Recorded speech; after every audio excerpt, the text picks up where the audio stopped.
আদিবাসীদের অধিকার, মর্যাদা ও টেকসই উন্নয়ন প্রতিপাদ্যকে সামনে রেখে টাঙ্গাইলের মধুপুরে বর্ণাঢ্য আয়োজনে আন্তর্জাতিক আদিবাসী দিবস পালিত হয়েছে।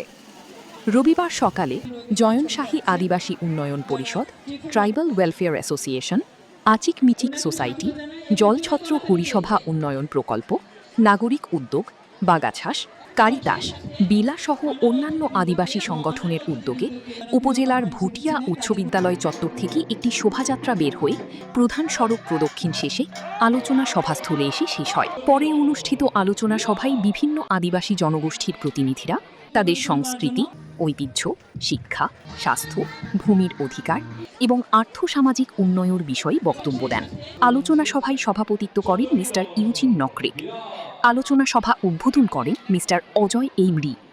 বক্তব্য দেন বিশিষ্ট আদিবাসী গবেষক ও লেখক মিস্টার থিওফিল নকরিক, অ্যাডভোকেট জন জেট্রা, অবসর জেলা জজ জগদীশ চন্দ্র বর্মন, মিস্টার মৃগিন হাগিতক, নাগরিক উদ্যোগের নির্বাহী পরিচালক জাকির হোসেন, কারিতাসের আঞ্চলিক পরিচালক মিসেস রোজি রংমা প্রমুখ।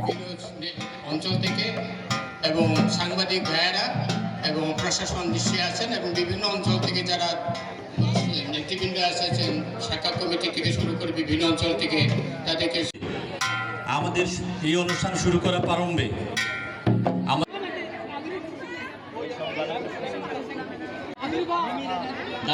আপনারা আপনাদের